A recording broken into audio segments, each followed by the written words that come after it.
Hello, I'm Keith Ford and welcome to another edition of From the Vault. Today I have this rather unusual looking little handgun, the Russian 1895 Nagant gas seal revolver. Developed in the mid-1890s and put into service in 1895 by the Russian military. Now there's two pretty unusual aspects about the Nagant revolver is that whenever the cylinder rotates, it actually moves forward and locks up against the forcing cone of the barrel. And the other part is the ammunition, where regular standard pistol ammunition has an exposed bullet. The Nagant ammo, it has a recessed bullet that is inside.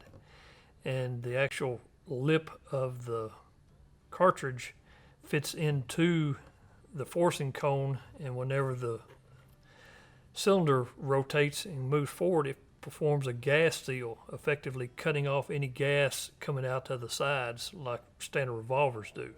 So let's take a look at this. First off, we'll make sure that there are no cartridges in here. Now to take a look at this, we'll cock it, and as the hammer comes back, you notice the cylinder has rotated and is moving forward. It's now put a lock and a seal here on the forcing cone. Now you'll see this very long firing pin right here, and there's a bushing in here that has moved forward, and actually kind of a guide for that. And then once that goes off, then the cylinder drops back and can rotate again. And breakdown on this is very simple. Pull your gate down, pull your pin forward, rotate this right here, and then you will pull the center pin out. Then the cylinder pops out, and there you have it.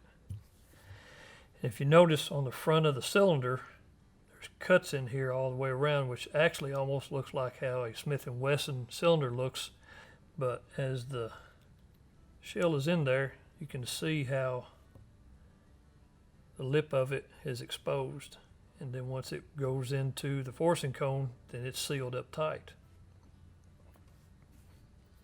Now assembly is just basically reverse steps of the disassembly, but a trick right here is that this bushing on your cylinder, just compress that, then just drop the cylinder in,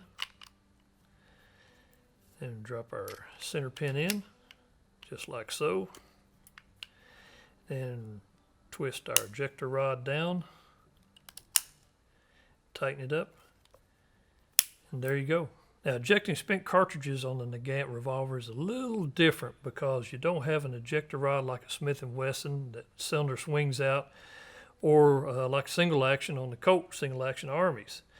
This right here, drop your gate over here, pull your ejector rod forward, twist ejector rod housing up to the side, and then you will start ejecting the spent cartridges out. That's really kind of a slow process, especially if you're in combat with this revolver, but that's pretty much how it is. Just put that back in, and then you go, and then there you go.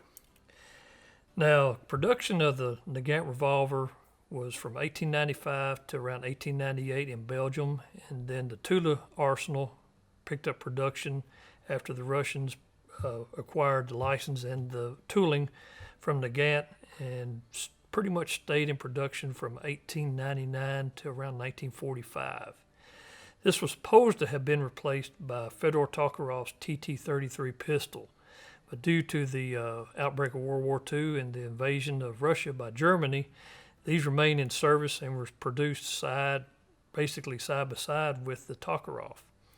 Eventually, these went out of service with the Russian military upon adoption of the Makarov pistol, but these still remained in police and actually mail services and some of the secret police in Russia until probably around 2008, 2009. So had a long life. Now in the 1930s, these kind of attained a little bit of a cult status as they were given to higher up party members in the Communist Party. And if you ever see one with some ornamentation on it, especially a red star or whatever, that was a party pistol at the time. And you don't see them a whole lot. Of early Nagant revolvers, there was two different versions. There was a officer's model, which is a single action and double action, which is this one right here, and a enlisted man's, which was a just single action only. Now, one of the cool things about the Nagant revolver is that since it is a gas seal system, you can turn this into a suppressed revolver, and it's pretty much about the only revolver out there that you can do that to. You have to have the barrel threaded and the sight cut back, but it works, and it works really good, especially since the ammunition is pretty much subsonic. But the big downfall of the revolver is the trigger pull. It's something that a lawyer would be proud of. It's about 25 pounds on double action and around 10 to 12 pounds on single action. So that's the big minus on this gun. But otherwise, it's pretty cool. Used to, you could get these pretty cheap whenever they first came in. They were around 80, 90 bucks with the revolver, the holster, the cleaning rod, a little screwdriver, and as well as the lanyard. But they've kind of gotten really pricey anymore. They've gone from 99 to 150, 200, on up to now selling for around 500 bucks. So if you can find one in the $200 to $300 range, grab it, because they're a really cool piece of history. And there you have it. That is my Nagant 1895 gas seal revolver. So if you've got any questions or comments about the 1895 Nagant revolver, be sure and drop us a line. Or if there's any other guns that you'd like for us to have on From the Vault, be sure and let us know. Thanks for watching.